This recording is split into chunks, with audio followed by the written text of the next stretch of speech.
تو وہ باقی معاملات میں اپنا ذہن کتنا استعمال کرتا ہوگا، سوال یہ ہم نے رکھا ہے۔ یہ بات تو لکھی ہوئی ہے اس فیصلے میں کہ انہوں نے اپنا مائنڈ اپلائی نہیں کیا، کرنا چاہیے تھا، تھرڈ پارٹی سے مشورہ بھی کرنا چاہیے تھا ان کو یہ ریفرنس بھیجنے سے پہلے. لیکن پھر میں وہی سوال کروں گا کہ جو میلس ان فیکٹ ہے وہ تو اس ججمنٹ میں کہا گیا ہے کہ وہ تو اسٹیبلش نہیں ہوتا نا، پھر کیوں آپ کے خیال میں یا ان کو امپیچ ہونا چاہیے یا خود ہی اپنا عہدہ چھوڑ دینا چاہیے؟ ہم فروغ نسیم کو جو ہے نا سو کروانا چاہتے ہیں، کرنا چاہتے ہیں. اس کو جو ہے نا قاضی فائز صاحب کی فیملی جو ہے، یا وہ خود تو خیر نہیں کریں گے، سپریم کورٹ کے جج ہیں، اس کی اپنی ایک حیثیت ہوتی ہے، مگر اس کی فیملی اور جو بعد میں الٹیمیٹلی جو ڈریگ بھی ہوئی ہیں وہ ایک پروسیڈنگ میں، تو وہ چاہیں تو وہ کر سکتی ہیں. کوئی بیٹا بھی چاہے تو شاید وہ کر سکے گا. اور اسی طرح سے شہزاد اکبر صاحب ہیں، وہ جاسوسیاں کرواتے رہے. اور اس کے علاوہ جو ہے نا اس معاملے پہ جو ہے نا اب جب یہ مزید کھلے گا، انفولڈ ہوگا، تو اس وقت یہ بھی پتہ چلے گا کہ اس پہ جو ہے نا وہ لاکھوں ڈالر یا لاکھوں پاؤنڈ جو ہے نا وہ بھی سپینڈ. لیکن سرولنس کا بھی یہاں پہ لکھا ہوا ہے کہ جو سرولنس والا معاملہ تھا وہ بھی اسٹیبلش نہیں ہو سکا ہے. لیکن ایک بات بتائیے گا کامران مرتضیٰ صاحب، آپ سے بات ہوئی تھی جب شارٹ آرڈر آیا تھا، اور اس وقت آپ ہوں یا دیگر وکلا تنظیمیں جو کہ اس میں پٹیشنر بھی ہیں اس کیس میں، وہ لوگ تو مطمئن نہیں تھے شارٹ آرڈر سے، خاص طور پہ جو پیرا نمبر 9 تھا شارٹ آرڈر کا، جس میں یہ تھا کہ معاملہ ایف بی آر کو بھیجا جائے گا، پھر وہاں سے اگر جب ایف بی آر سے جب یہ سپریم جوڈیشل کاؤنسل جائے گا، اور اگر وہ سپریم جوڈیشل کاؤنسل سمجھتی ہے کہ یہ ریفرنس دوبارہ بننا چاہیے تو وہ اپنا سو موٹو کا اختیار استعمال کر سکتے ہیں. آپ لوگ تو مطمئن نہیں تھے، لیکن اب آپ اس لانگ ججمنٹ سے، ڈیٹیل ججمنٹ سے مطمئن بھی نظر آ رہے ہیں، اور اس بنیاد پہ آپ استعفے کا مطالبہ بھی کر رہے ہیں. ہاں، اس کے 3 حصے ہیں اس فیصلے کے. دیکھیے فیصلہ تو جو اس کا آپریٹو پورشن ہے وہی ہے جو شارٹ آرڈر ہے. اس میں 3 حصوں میں آپ اس کو تقسیم کر لیجئے. پہلا حصہ کہ مینٹینیبل ہے یا نہیں ہے، مینٹینیبلٹی تک ہم نے سکسیڈ کر لیا. دوسرا حصہ جو انہوں نے از خود کہہ دیا کہ قاضی فائز کی وائف کو جو ہے نا وہ ایف بی آر جو ہے نا ان کے معاملات کو ایگزامن کرے. ہمارا کہنا یہ تھا اور کہنا یہ ہے کہ یہ معاملہ جو ہے نا وہ ان کے سامنے پینڈنگ نہیں تھا، اور اس طرح سے اس معاملے کو آگے بھجوا دینا جو ہے نا وہ درست نہیں ہے ان کے ساتھ، ان کی ججمنٹ کے ساتھ اور ان ججوں کے ساتھ، ادب کے ساتھ. اور تیسرا حصہ یہ ہے کہ وہ جو بھی وہاں سے رپورٹ آئے گی، اس رپورٹ کو دوبارہ پلیس کیا جائے اس فورم کے سامنے جو کہ آرٹیکل 209 کے نیچے بنا ہوا ہے. ہم نے کہا کہ جب آپ اس کو کواش کر رہے ہیں، ایک دفعہ کواش کر رہے ہیں، پھر ایف بی آر کو دے رہے ہیں، اور ایف بی آر کی رپورٹ جو ہے وہ دوبارہ وہ کر رہے ہیں، تو یہ جو باقی ریمیننگ 2 اس کی لیمز ہیں، یہ جو ہے نا وہ ہمارے خیال کے مطابق یہ اس میں یہ زیادہ ہو گیا ہے، یہ ایکسیس ہو گئی ہے. یہ میں اس میں اس حصے کی حد تک جو ہے ریزرویشن رکھتا ہوں.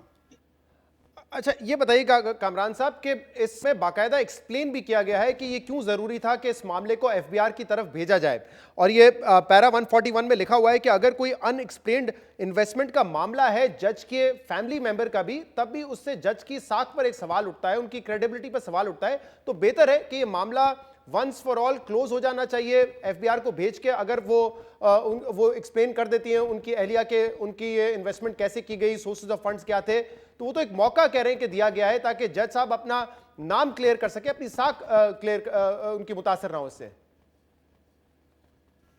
کم از کم میں ذاتی طور پہ مطمئن نہیں ہوں. بار کاؤنسل کی میٹنگ میں اس کو رکھ لیں گے، اس کو 2-4 دن کے اندر جو ہے نا یا بائی سرکولیشن اس کو کر لیں گے کہ اس وقت جو ہے نا وہ معاملات مختلف حوالوں سے الیکشنز میں بھی مصروف ہیں ساتھی. تو اس میں یا تو بائی سرکولیشن اس کو دیکھیں، یا اگر میٹنگ ہو سکتی ہے تو میٹنگ میں دیکھ کے پھر اس کے بعد جو بھی فیصلہ ہوگا. مگر میری ذاتی رائے یہ ہے کہ باقی جو 2 لیمز ہیں وہ اس میں اطمینان کی بات نہیں ہے. بات یہ ہے کہ اس میں ایکسیس کی بات ہے کہ وہ معاملہ ان کے سامنے نہیں تھا. اور وہ چونکہ یہ جو پٹیشنیں تھیں یہ نکلی تھی آرٹیکل 209 کی پروسیڈنگ سے، اور اس کو چیلنج کیے تھی، اور اس میں اس کی وائف جو ہے قاضی فائز کی وائف پارٹی نہیں تھی، اور اس کے خلاف کوئی ایسا فیصلہ آ جانا کہ وہ جا کے ایف بی آر کے پاس جائے، وہ میرا خیال ہے کہ وہ درست نہیں. شکریہ، بہت بہت شکریہ. قانونی ماہر کامران مرتضیٰ صاحب ہمارے ساتھ موجود تھے. اب ہمارے ساتھ موجود ہیں لا منسٹر فروغ نسیم صاحب. فروغ صاحب بہت بہت شکریہ وقت دینے کے لیے. کل یہ تفصیلی فیصلہ آ گیا، شارٹ آرڈر میں جو ریفرنس تھا اس کو پہلے ہی کالعدم قرار دے دیا گیا تھا، لیکن اب جو ڈیٹیل ججمنٹ آئی ہے اس کے بعد دیگر جو وکلا تنظیمیں ہیں، جو قانونی ماہرین ہیں، ان کا یہ کہنا ہے کہ لا منسٹر سمیت صدر مملکت اور وزیر اعظم کو استعفیٰ دے دینا چاہیے جو باتیں ان کے حوالے سے اس ججمنٹ میں لکھی گئی ہیں. کیا کہیں گے آپ؟ تھینک یو ویری مچ، بہت شکریہ آپ کا. پہلی بات تو یہ ہے کہ اگر یہ ہمارے وکلا جو لیڈرز ہیں ایکچولی میرے دل کے بڑے قریب ہیں, میرے دوست ہیں سارے, اٹھنا بیٹھنا ہر وقت کا, اس کو غلط نہیں سمجھیے گا, لیکن اگر بالفرض یہ کل کے آرڈر سے سیٹسفائیڈ ہیں تو ان سے صرف یہ کہیے جو انہوں نے ریویو اپلیکیشنز اور پٹیشنز فائل کیے ہیں سب واپس لے لیں. اب تو ان کے اگر مرضی کا فیصلہ آ گیا ہے تو سب اس کو واپس لے لیں. اچھا شہزاد اقبال, بات کچھ اور ہے. اب جیسے ماشاءاللہ ہمارے کامران بھائی ہیں, کامران مرتضیٰ, یہ پاکستان بار کونسل کے تو ممبر ہیں لیکن یہ مولانا فضل الرحمان کی پارٹی سے ان کا تعلق ہے. دوسرے جو پاکستان بار کونسل کے ممبران ہیں بعض پیپلز پارٹی کے لوگ ہیں, بعض PMLN والے ہیں, اور یہ آپ کو یاد ہوگا کہ سب کے سب پولیٹیکل پارٹیز کے دھرنے میں بھی گئے اور انہوں نے پولیٹیکل پارٹیز کو اپنے ہاں بلایا بھی. تو یہ پاکستان بار کونسل جو کہ ایک نیوٹرل باڈی ہونی چاہیے وکلا کی, اور جس کو صرف یہ دیکھنا چاہیے رول کیا ہے, ریگولیشن کیا ہے, اس کو انفورس کرنا چاہیے, وہ نیشنل کو بار ایسوسیشن کی پالیٹکس میں بھی لے آتے ہیں, اور ساتھ ساتھ بار کونسل کی جو پالیٹکس ہے اس کے اندر ایک دوسرے کے خلاف. اب جیسے فار ایگزامپل یہ اچھے لوگ ہیں لیکن میرا جو گروپ ہے بار ایسوسیشن میں, بار کونسل میں, وہ دوسرا ہے.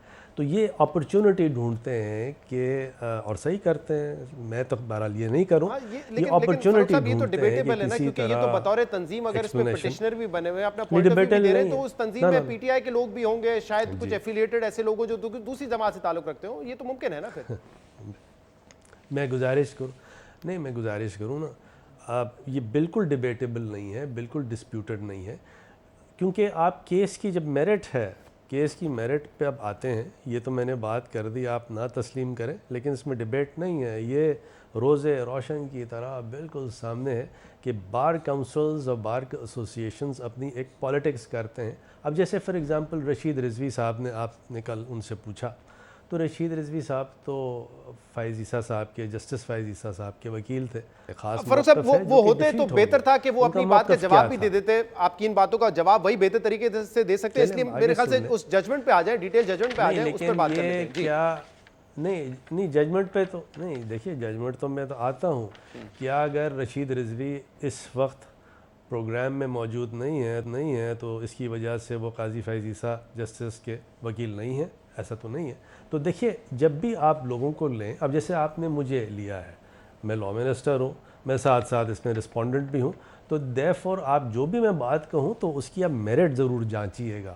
تو کوئی بھی وکیل, کوئی بھی آدمی, کوئی ایکسپرٹ کوئی بات کرے, اس کی دو چیزیں جانچیے گا, ایک تو اس کی میرٹ جانچیے گا, اور پھر یہ دیکھیے گا کہ وہ کس طرف کا بریف ہولڈ کر رہا ہے, اور تیسری چیز میرٹ کیا ہے اس کی آرگیومنٹ. اب مجھے ایک منٹ دے شہزاد, ایک منٹ دے, میں صرف یہ کہنا چاہتا تھا اگر آپ اس پہ رسپونڈنٹ ہیں تو وہ بھی پٹیشنر ہے ججمنٹ پہ. ارے تو وہی تو میں کہہ رہا ہوں, جو بھی میں کہوں تو اس کو آپ اسی پیرائے میں لیں, اور پھر جو ججمنٹ کی میرٹ ہے اس کو دیکھیے, اور مجھے 5 منٹ دیجیے یا 2 منٹ 3 منٹ دیجیے ان انٹرپٹڈ, اور پھر آپ سوال جواب اپنا شروع کیجیے گا. I have as request personal request. دیکھیے یہ ایک جو ججمنٹ ہے وہ شارٹ آرڈر جو آیا, تو شارٹ آرڈر وہی ہے جو لانگ آرڈر ہے, اس کا کانسیکوینس میں کسی قسم کا چینج نہیں ہے. 7 جج ایک طرف ہیں اور 3 جج ایک طرف ہیں. مائنورٹی ویو جو ہے اس وقت جو آیا ہے جسٹس آفریدی کا آیا ہے, اور انہوں نے بالکل اس میں جو ان کا سٹینڈ ہے وہ انہوں نے لیا ہے. لیکن اگر میڈیا والے مائنورٹی ویو کو یہ چلائیں کہ سپریم کورٹ نے یہ کہہ دیا ہے, تو یہ تھوڑی سی ناسمجھی ہے, کیونکہ مائنورٹی ویو جو ہے وہ کورٹ کا آرڈر نہیں ہوتا. اگر آپ کو کورٹ کا آرڈر دیکھنا ہے, فائنڈنگز دیکھنی ہے, تو جسٹس بندیال کا ججمنٹ دیکھیں, اور جو ایڈیشنل نوٹ ہے جسٹس فیصل عرب کا اس کو دیکھیں. اب اس پہ آتے ہیں اسٹریٹ اوے. ایک ہے پیرا 64, ایک ہے پیرا 87, ایک ہے پیرا 140, ایک ہے پیرا 141, اور ایک ہے پیرا 142, اور ایک وہ سمری آف کنکلوژنز ہے جس پہ سارا کا سارا میڈیا پیرا 136 ڈسکشن کر رہا ہے. میں ایک ایک کر کے آپ کو جی ہاں ایک ایک کر کے ساری چیزیں جو میرے خلاف بھی ہیں وہ سامنے رکھتا ہوں, پھر فیصلہ آپ کا ہے, فیصلہ میڈیا کا ہے. پیرا 64 میں یہ کہا گیا کہ لنڈن کی پراپرٹیز ایڈمیٹڈ ہیں, اور اس میں کسی قسم کا کوئی جھوٹ نہیں ہے گورنمنٹ کے ریفرنس میں, لہٰذا کسی قسم کی بدنیتی نہیں ہے, کوئی میلیفائڈ آف فیکٹس نہیں ہے, پیرا 87 میں یہ کہا گیا کہ کوئی انویژن آف پراپرٹی نہیں ہے, کوئی کوورٹ سرویلنس نہیں ہے, کیونکہ پٹیشنر کا یہ ایک بنیادی آرگیومنٹ تھا. کوورٹ سرویلنس ہوئی اور انویژن آف پراپرٹی رائٹس ہوئی. اس کے ساتھ ساتھ پیرا 140 میں یہ لکھا ہوا ہے کہ چودھری افتخار صاحب چیف جسٹس کا کیس ڈسٹنگوشبل ہے پریزنٹ کیس سے, کیونکہ وہ بدنیتی کا کیس تھا. یہاں تو ایلیگیشنز بالکل ٹروتھ پہ بیسڈ ہیں, اور جب کبھی بھی فنڈامنٹل فیکٹ ٹروتھ پہ بیسڈ ہوتا ہے, سچ ہوتا ہے, تو کوئی میلیفائڈ نہیں ہوتی. اس کے آگے پیرا 141 میں لکھا ہے کہ جسٹس قاضی فائز عیسیٰ کی بیگم صاحبہ کو یہ جو ایلیگیشن ہے 3 لنڈن پراپرٹیز کا, جو کہ ایڈمٹ کیا جا چکا ہے, اس کا سورس آف فنڈز اور پراپرٹی اور پیسے کس طرح پاکستان سے انگلینڈ گئے ہیں, اگر وہ ان ایکسپلینڈ ہے تو اس میں that will compromise the credibility of Justice Issa and the entire judiciary as an institution. یعنی وہ پوری کی پوری جوڈیشری اور جسٹس فائز عیسیٰ کی کریڈیبلٹی کو کمپرومائز کر دے گا اگر یہ منی ٹریل یا یہ ایکسپلینیشن نہیں دیا گیا کہ یہ پیسے کہاں سے آئے اور یہ پیسے کس طرح ٹرانسفر کیے گئے پاکستان سے انگلینڈ. پیرا 142 میں لکھا ہوا ہے کہ جوڈیشری جو ہے, ججز جو ہیں, وہ ہولڈر آف پبلک آفس ہیں. جوڈیشری بھی ہے, آرمی والے بھی ہیں, اور الیکٹڈ ریپرزینٹیٹیوز بھی ہیں.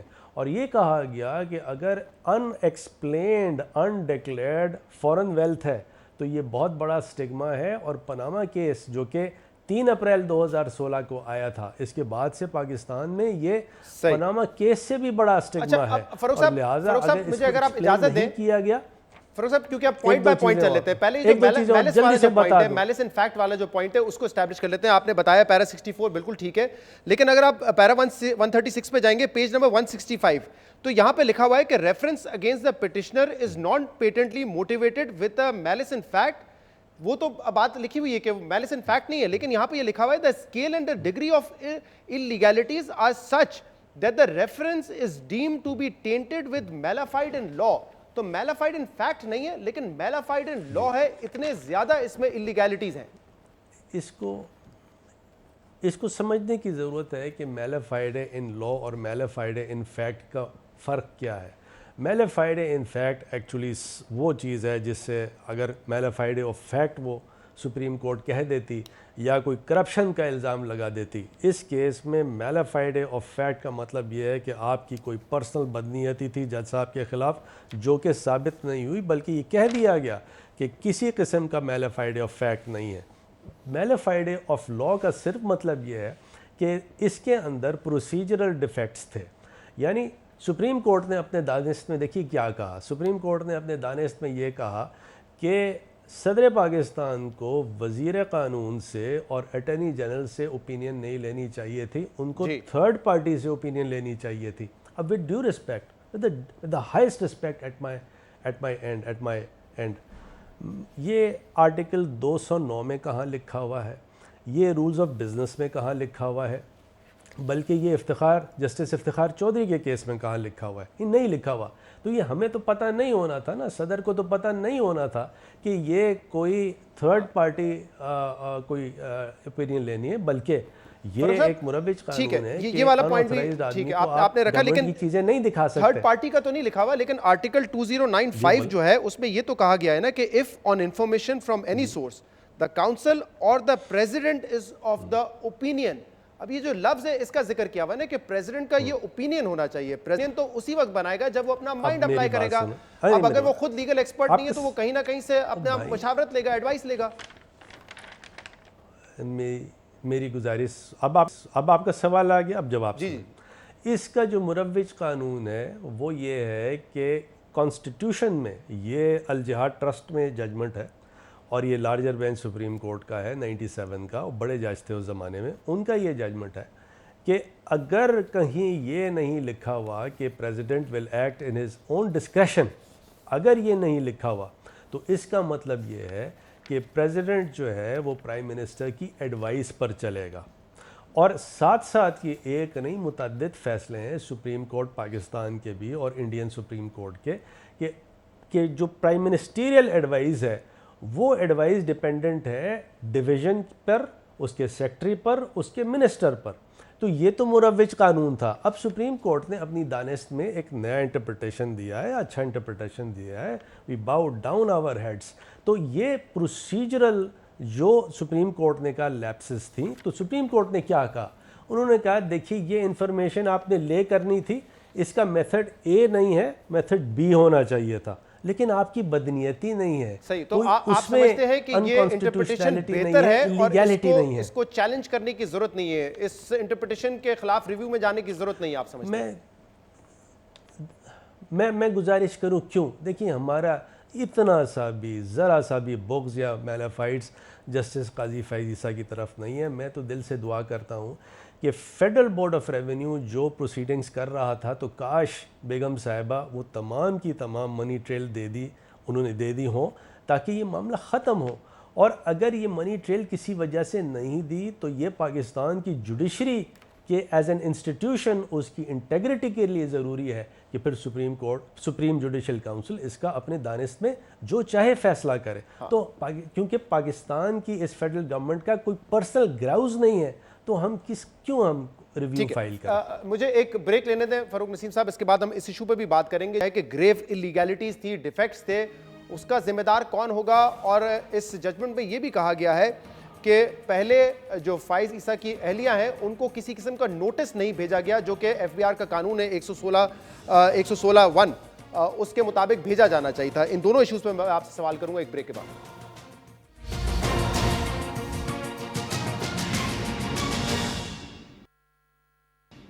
ویلکم بیک ناظرین, پروگرام میں ہمارے ساتھ موجود ہے لا منسٹر فاروق نسیم صاحب. فاروق صاحب, اب پہلے جب یہ ریفرنس آپ لوگوں نے فائل کیا تھا اس وقت یہ سوال اٹھ رہا تھا کہ اگر یہ پراپرٹیز جو ہیں فائز عیسیٰ کی اہلیہ کی ہیں, اور آپ کو جو ڈوگر نامی شخص سے کمپلین بھی آئی تھی شہزاد اکبر کے پاس, اس میں بھی تھا کہ ایک پراپرٹی ہے جو ان کی اہلیہ کی ہے, تو یہ معاملہ پہلے بھی ایف بی آر کے پاس بھیج دینا چاہیے تھا. جو فائز عیسیٰ کی اہلیہ کا معاملہ ہے, جسٹس فائز عیسیٰ کی اہلیہ کا جو معاملہ ہے وہ وہاں پہ بھیج دیا جاتا.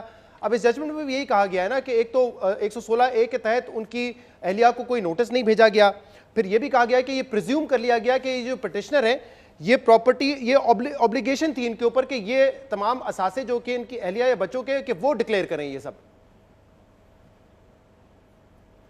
تھینک یو, یہ بہت پرٹیننٹ سوال ہے.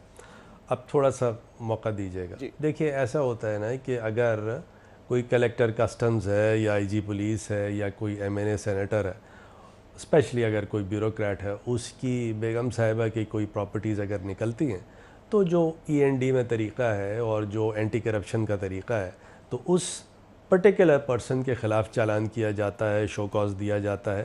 اور یہ ضروری نہیں ہے کہ ایف بی آر سے پہلے اس کی بیگم صاحبہ کو نوٹس دیا جائے, ان کی ٹریل لی جائے اور اس کے بعد یہ اس شخص کے خلاف کارروائی کی جائے.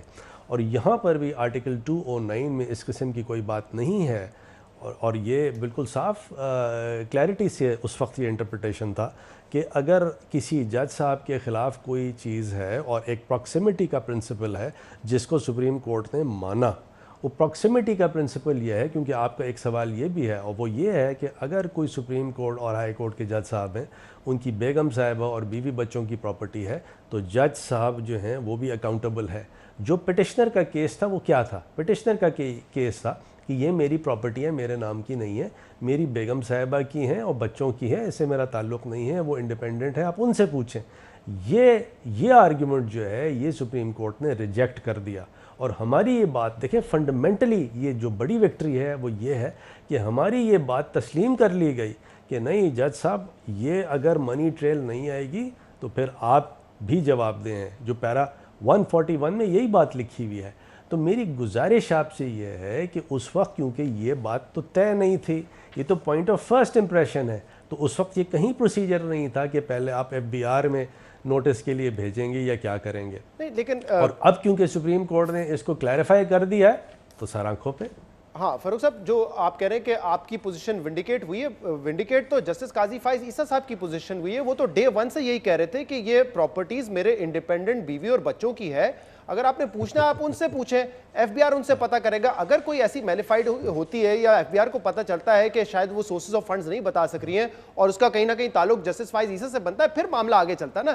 یہاں تو آپ لوگوں نے الٹا کیا, ریفرنس بنایا اور پھر میرے خیال میں- خود سپریم کورٹ نے میرے اپنے خیال- آپریٹنگ پارٹ میں یہ لکھا ہے نا کہ یہ معاملہ ایف بی آر کے پاس جو جائے گا وہ ان کی اہلیہ کا جائے گا, جسٹس فائز عیسیٰ کا نہیں جائے گا, ان کی اہلیہ کا جائے گا معاملہ, جو کہ ہے اس شہزاد وقت. میرے خیال میں جی اب آپ سنیں نا یار, پوائنٹ آپ کا آگے. میرے خیال میں آپ نے میری جو اس سے پہلے جو میں نے بات کی تھی وہ آپ نے نہیں سنی, میں دوبارہ ریپیٹ کرتا ہوں. پیرا 141 میں کیا لکھا ہوا ہے؟ پیرا 141 پڑھا ہے آپ نے یا نہیں پڑھا؟ میں پڑھا, میں بتا سکتا ہوں آپ کو. ٹائم لے لیجئے, پڑھ نہیں لیجئے. میں ابھی پڑھ کے بتا سکتا ہوں آپ کو, سامنے ہی میرے پڑھا ہوا ہے. 141 جی نہیں آپ نہیں لیکن میں آپ کو بتاتا ہوں. پیرا 141 میں یہ لکھا ہوا ہے. پہلے تو انہوں نے یہ کہا کہ یہ اس ریفرنس میں ڈیفیکٹس ہیں, یہ ہے وہ ہے, ٹھیک ہے, سر آنکھوں پہ. اس کے بعد پیرا 141 میں یہ کہا ہے کہ یہ 3 جو لنڈن پراپرٹیز ہیں یہ بیگم صاحبہ کے نام ہے, بچوں کے نام ہے, لیکن اس کا سورس آف فنڈ بتائیے. یہ پراپرٹی کے پیسے پاکستان سے انگلینڈ کس طرح گئے یہ بتائیے. اور اگر یہ ان ایکسپلینڈ ہوگی تو یہ ایک سمجھیے کہ الفاظ ہیں کہ یہ کریڈیبلٹی کمپرومائز کرے گی جسٹس فائز عیسیٰ کی اور پوری جوڈیشری کی ایز این انسٹیٹیوشن. ہمارا کیس یہی ہے کہ یہ ایک پراکسیمٹی کا پرنسپل کہلایا جاتا ہے اور الگ الگ یہ چیز نہیں تسلیم کی جا سکتی. فاروق صاحب اب مجھے جج صاحب الگ ہے اور ان کے بیوی بچے کہ جو 141 میں یہ لکھا ہوا ہے کہ ان کو ایکسپلین کرنا پڑے گا کہ جو ان کی ان ایکسپلینڈ انویسٹمنٹ ہے, کیونکہ اوبویسلی یہ جج کی ایک انٹیگریٹی کا سوال ہے, تو یہ کس سے کہا گیا ہے کہ کون بتائے, کیونکہ یہ جو پیرا ہے 141 یہ ہے ہی اس کے under referral to the Federal Board of Revenue. وہ بتا رہے ہیں کہ فیڈرل بورڈ آف ریونیو میں کیوں بھیجا, اور فیڈرل بورڈ آف ریونیو میں تو مسز قاضی فائز عیسیٰ کا معاملہ بھیجا ہے نا. تو میں بھی تو یہ کہہ رہا ہوں کہ پہلے دن سے یہ اپروچ نہیں ہونی چاہیے تھی کہ مسز قاضی فائز عیسیٰ سے ہی پوچھا جاتا جیسے اب پوچھا جا رہا ہے ایف بی آر میں. نہیں میں گزارش کروں اس کے اندر جو آرٹیکل 209 سب آرٹیکل 5 ہے, یا اگر آپ پورا 209 پڑھیں, اس کے اندر یہ کہیں نہیں لکھا کہ آپ پہلے اگر اس قسم کی بات ہو تو آپ پہلے بیوی بچوں سے پوچھیں گے, کیونکہ یہ پوائنٹ آف فرسٹ امپریشن تھا. جو ڈسپلنری پروسیڈنگز کا جو کانسیپٹ ہے وہ یہ ہے, دیکھیں ایک کانسیپٹ ہے, ایک لا آف ڈسپلنری پروسیڈنگز ہے. اس کا کانسیپٹ یہ ہے کہ اگر مثال کے طور پہ آئی جی پولیس ہے, اس کی بیوی اور بچوں کے نام ان ایکسپلینڈ اگر پراپرٹی ہے تو یہ نہیں ہوتا کہ پہلے آپ ایف بی آر سے وہ بیگم صاحبہ کو نوٹس دیں, وہ بتائیں, اور پھر آپ آئی جی کی طرف آئیں. لیکن کیونکہ سپریم کورٹ نے اپنی دانست میں بلکہ جگہ جگہ یہ لکھا ہے, کیونکہ دیکھیے یہ سینسٹیو معاملہ ہے, اور کیونکہ آپ یہ سب پوچھ رہے ہیں اس لیے میں صرف ایکسپلین کرنے کی کوشش کر رہا ہوں. میں تو I am bound by the Supreme Court judgment. Supreme Court نے کہا کہ دیکھیے ہم یہ ڈیلیکیٹ معاملہ ہے, اور ہوا یہ تھا کہ پہلے تو یہی بات کی گئی, جسٹس فائز عیسیٰ کی طرف سے یہی بات ہوئی کہ جی ہمیں ایف بی آر میں نہیں سنا. پھر بیگم صاحبہ نے بھی یہ بات کی کہ ایف بی آر میں نہیں سنا, اور پھر جب سپریم کورٹ نے ان کو کہا کہ چلیے ایف بی آر ہم بھیجتے ہیں, ان کا نہیں ایف بی آر نہیں بھیجیں, اور بعد میں ریویو بھی فائل کر دیا.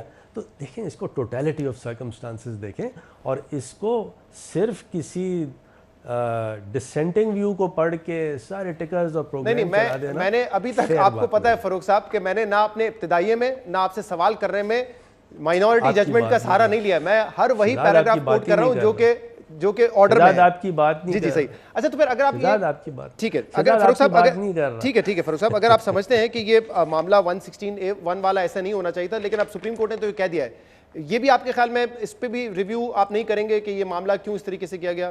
دیکھیں وجہ نہیں وجہ کیا ہے. دیکھیے ہمارے پاس انفارمیشن آئی اور ہم نے وہ انفارمیشن پریزیڈنٹ صاحب نے لے کی سپریم جوڈیشل کونسل کے پاس.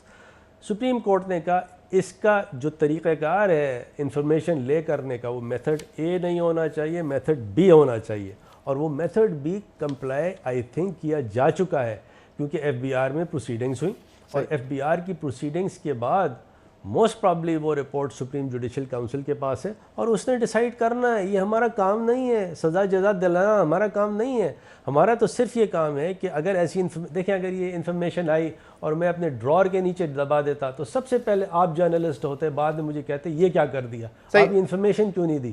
دیکھیے بڑی یہ انفارمیشن جو ہے بڑی جس طرح کی ہے آپ کے سامنے ہے. ٹھیک ہے, اب جو یہ معاملہ ہے جس میں لکھا ہوا ہے کہ اس میں گریو لیگل ڈیفیکٹس تھے, اور جیسے میں نے کہا اس میں لکھا ہوا ہے میلس آف لا نظر آتا ہے.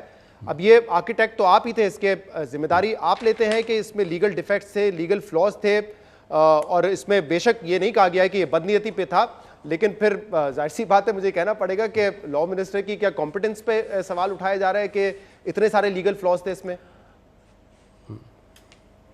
میں گزارش کروں کہ اگر تو ایسی چیزیں سامنے ہوتی آرٹیکل 209 میں یا رولز آف بزنس میں جس کی کمپلائنس نہیں کی جاتی تو آپ کی بات درست تھی. اب جب رولز آف بزنس کا ریفرنس دیا گیا تو اس ججمنٹ میں یہ لکھا گیا ہے کہ ہاں جی یہ پاورز ہیں, یہ بہت بڑی پاورز ہیں, لیکن آپ رولز آف بزنس کی پاور جو ہیں وہ اس طرح کی چیز کے لیے استعمال نہیں کر سکتے. اس کا مفہوم یہ نہیں ہے بلکہ یہ ہے.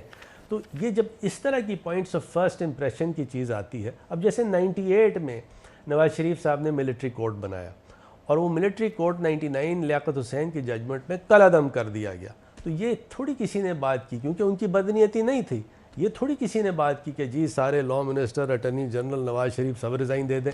یہ روزانہ کی بنیاد پہ یہ ٹیکس کے اسٹیچوٹس ہوتے ہیں, ان کو کیا جاتا ہے کالعدم ہو جاتا ہے تو پوری پارلیمنٹ جو ہے وہ استعفیٰ دے دے کیونکہ وہ نااہل تھی. یہ نہیں ہے. یہ دیکھا جاتا ہے کیا بدنیتی تھی یا کرپشن تھا. کیا میری پراپرٹیاں نکلی ہیں, عارف الوی صاحب کی پراپرٹیاں نکلی ہیں, عمران خان کی پراپرٹیاں نکلی ہیں؟ نو.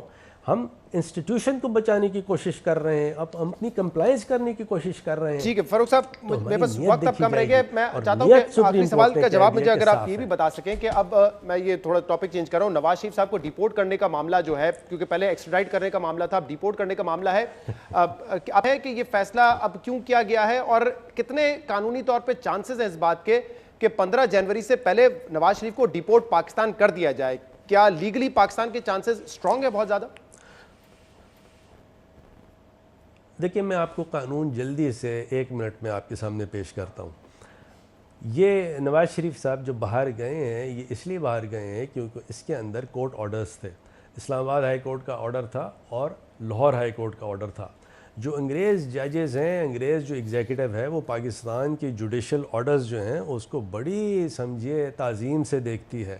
اور ہماری ٹیک یہ ہے کہ جب یہ پرنسپل آف کمیٹی کہا جاتا ہے, پرنسپل آف جوڈیشل کمیٹی, اور یہ جب انگریز ججوں کے سامنے پاکستانی عدالتوں کے فیصلے رکھے گئے تو انہوں نے اس کی تعظیم کی ہے. اور اس کی بہت سی مثالیں میرے پاس ہیں, میرے اپنے بعض کیسز میں نے آرگیو کیے جس میں ایسی بات تھی. تو مجھے پورا یقین ہے کہ انگریز جو ہے, جو ان کے پرنسپل ہے, پرنسپل آف کمیٹی, اس کی کمپلائنس کرے گی. اور باقی دیکھیں ہمارا کام کوشش کرنا ہے, جو رزلٹ دینا ہے وہ اللہ کی ذات نے دینا ہے.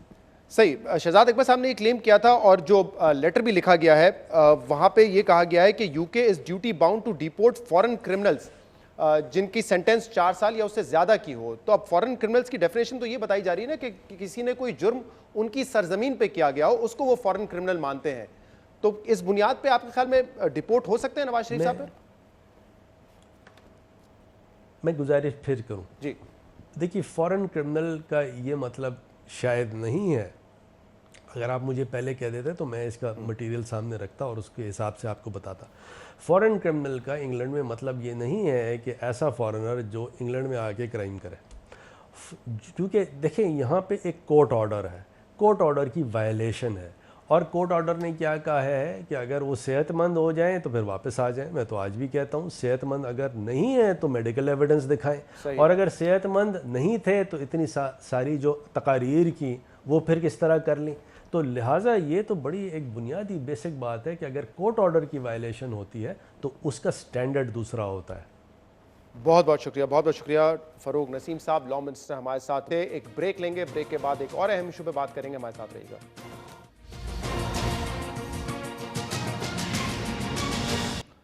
ویلکم بیک ناظرین. پاکستان کے لیے اطمینان کی خبر ہے کہ فیٹف ایکشن پلان میں پاکستان کی جو پروگریس ہے اس کی تعریف کی گئی ہے. 27 نکات میں سے کہا گیا ہے کہ پاکستان نے 21 نکات پر جو ہے عمل درآمد مکمل طور پہ کر لیا ہے. جو 6 نکات ہیں باقی اس پہ پارشلی پاکستان نے کام کیا ہے, لیکن یہ سگنیفیکنٹ نکات ہیں اس ایکشن پلان کے جس پہ پاکستان کو مزید کام کرنے کے لیے 4 مہینے کی مہلت دی ہے. پاکستان 2021 تک جو ہے وہ گرے لسٹ پہ ہی رہے گا. کل حماد اظہر صاحب نے یہ ٹویٹ کیا تھا کہ یہ فیٹف نے ایکنالج کر لیا ہے کہ پاکستان اب بلیک لسٹ میں نہیں جا سکتا. یہ بات اب ٹیبل پر نہیں ہے. اس پر مزید بات بھی کریں گے. وفاقی وزیر حماد اظہر صاحب اس وقت ہمارے ساتھ. حماد صاحب بہت بہت شکریہ جوائن کرنے کے لیے. بڑی اطمینان کی بات ہے کہ فیٹف بھی پاکستان کی جو پیش رفت ہے ایکشن پلان پہ اس کی تعریف کر رہا ہے. 27 نکات میں سے صرف 5 پر عمل درآمد ہوا تھا پچھلے سال تک, اب 21 پر کر لیا ہے.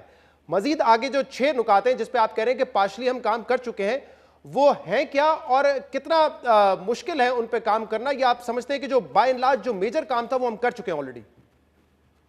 بہت شکریہ شہزاد. جو فروری 2018 میں پاکستان کو جب گرے لسٹ میں نامینیٹ کیا گیا تو اس کے نتیجے میں جو ہمیں ایکشن پلان ملا وہ اس سے زیادہ کمپریہنسو چیلنجنگ آج تک دنیا کے کسی ملک کو پہلے ایکشن پلان نہیں ملا تھا. اور اس کے بعد آپ نے دیکھا کہ ہم نے بڑی پیش رفت کی, نئی حکومت آئی تھی جب ہمارے سامنے یہ چیلنج رکھا گیا, اور ہم اب یہاں تک پہنچے ہیں کہ ہمارا جو ایکشن پلان ہے وہ نیئرلی کمپلیٹ ہو چکا ہے. اب یہ جو ہم نکات مکمل کر چکے ہیں اس کے اندر بھی بڑے اہم نکات ہیں, کراس بارڈر کرنسی اسمگلنگ کے ہیں, اینٹی منی لانڈرنگ کے ہیں, اور ٹیرر فائنینسنگ کے ہیں. جو نکات رہ گئے ہیں اس میں ٹیرر فائنینسنگ سینکشنز ہیں, جو یونائٹڈ نیشنز ریزولوشنز ہیں ان کے تحت جو سینکشنز کرنے کی آپ کی ایبلٹی ہوتی ہے. اس کے اندر جو این پی اوز ہیں, نان پروفٹ آرگنائزیشنز, ان کے معاملات, ان کے ریگولیشن اور ان کی جو ویٹنگ ہوتی ہے, ڈیو ڈیلیجنس ہوتی ہے, اس سے ریلیٹڈ ہے. اور یہ 6 نکات بھی میں آپ کو یہ بتاؤں کہ یہ انکمپلیٹ نہیں ہے, ان کا جو سٹیٹس ہے وہ پارشلی کمپلیٹ ہے, اور فیٹف نے یہ بھی نوٹ کیا ہے کہ ان 6 کے اندر بھی سگنیفیکنٹ پروگرس ہو چکی ہے, یہ چیز بھی نوٹڈ ہے. تو ہم کانفیڈنٹ ہیں کہ انشاءاللہ اگلا فیبروری کا جو پلینری آئے گا اس میں ان 6 کو بھی مکمل کر دیں گے. ٹھیک, میں ان 6 نکات کے حوالے سے بات کرتا ہوں مزید, لیکن ذرا یہ بتائیے گا کیونکہ کل یہ بات بھی ہو رہی تھی کہ اس پر باقاعدہ ووٹنگ کی گئی ہے کہ پاکستان کو گرے لسٹ میں ہی رکھنا ہے, یا کچھ لوگ یہ آپٹمسٹک تھے کہ شاید پاکستان نکل بھی آئے گا, وائٹ لسٹ میں آ جائے گا, لیکن کچھ دوست ممالک نے ووٹ نہیں کیا. آپ نے آج اپنے ٹویٹ میں اس بات کو کلیریفائی کیا ہے کہ کوئی ووٹنگ کرائیٹیریا تھا ہی نہیں. ذرا اس کو ایکسپلین کیجیے گا کہ ووٹنگ کرائیٹیریا کب کب ہوتا ہے اور کل کیوں کوئی ووٹنگ نہیں ہوئی. بالکل, ووٹنگ کی تو نوبت آتی نہیں ہے. فیٹف کے پروسیجرز جو ہیں یہ کوئی 40 ممالک پہ جو ممبرز ہیں یہ باڈی ہے, اور یہ بائی کنسنسس فیصلہ کرتی ہے. اور کنسنسس کو اگر توڑا جائے اس کا کوئی ایز سچ ڈیفائنڈ رول نہیں ہے, لیکن 3 یا 4 ممالک جو ہیں وہ اگر آپ نے اسٹیٹس کو تبدیل کرنا ہو تو وہ 3 یا 4 ممالک اس کو جو ہے وہ بلاک کر سکتے ہیں. لیکن ہمارے کیس کے اوپر تو ووٹنگ کی نوبت ہی نہیں آئی, اور سارے تقریباً تمام ممالک نے پاکستان کی تعریف کی اور ہمیں انکریج کیا کہ آپ اپنے پروگرام کو تقریباً مکمل کرنے کی طرف لے کے جائیں, تاکہ آن سائٹ انسپیکشن جو ضروری ہوتی ہے کسی بھی ملک کا گرے لسٹ سے وائٹ لسٹ میں جانے کے لیے, وہ والا پروسیس جو ہے اس کو انیشیٹ کیا جائے. تو کسی سٹیج پر بھی سعودی عرب نے, یو اے ای نے, بنگلہ دیش نے پاکستان کی مخالفت نہیں کی جو 3 دن کی پوری ہیئرنگ ہوئی ہے اس میں؟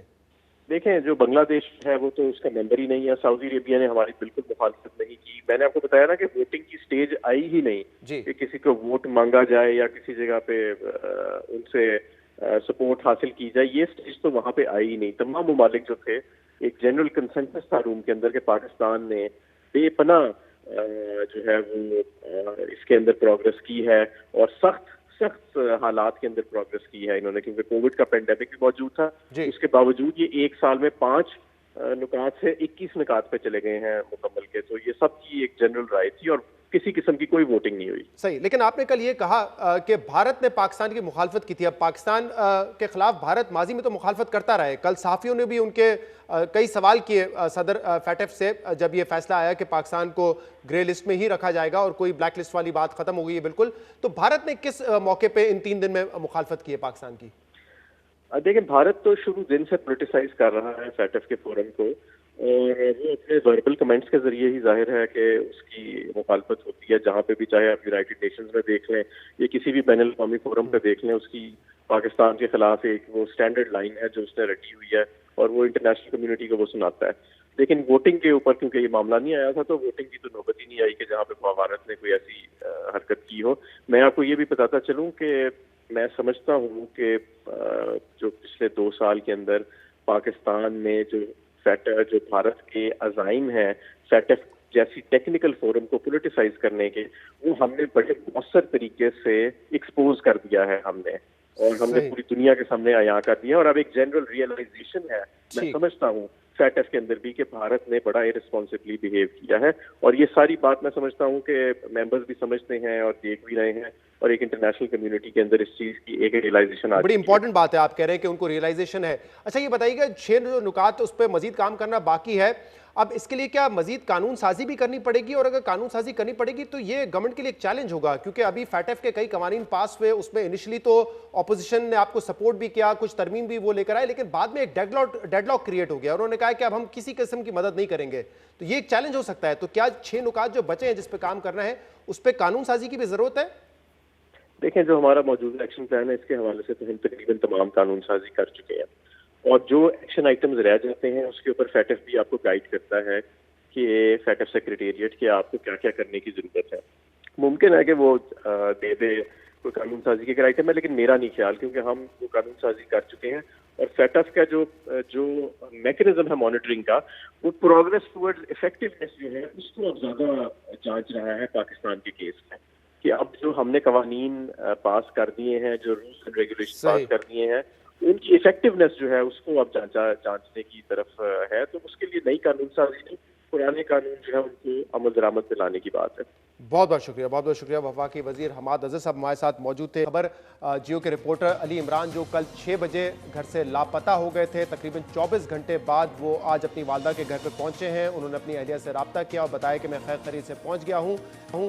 لیکن جب وہ لاپتہ ہوئے اور یہ خبر سامنے آئی کہ وہ 6 گھنٹے سے گھر نہیں پہنچے، اس کے بعد جب یہ خبر بریک ہوئی تو اس کے بعد جو صحافتی تنظیمیں ہیں انہوں نے اس بات کا نوٹس لیا، گہری تشویش کا اظہار کیا، کنڈیم کیا اور یہ مطالبہ کیا اتھارٹیز سے، حکومتوں سے کہ وہ جلد سے جلد علی عمران کو بازیاب کروانے کی کوشش کریں. اس حوالے سے اپوزیشن نے بھی بات کی ہے، حکومتی رہنما بھی اس بات کی مذمت کر رہے تھے اور بعد میں وزیر اعظم عمران خان نے بھی اس بات کا نوٹس لیا. لیکن صحافتی تنظیمیں بول رہی ہیں، بار بار یہ کہہ رہی ہیں کہ یہ بھی صحافت پر ایک حملہ تھا، اس لیے یہ ضروری ہے کہ اس طرح کی جو جب اقدامات ہوئے جائیں، جب لاپتہ ہوئے ہیں تو اس کی مکمل طور پہ تفتیش ہونی چاہیے، اس کی کارروائی ہونی چاہیے، انویسٹیگیشن ہونی چاہیے کہ ان کے پیچھے کون لوگ تھے. آج کے پروگرام میں اتنا ہی. اس کا فیڈ بیک آپ ہمیں دے سکتے ہیں میڈیا پر. اجازت دیجیے، اللہ حافظ.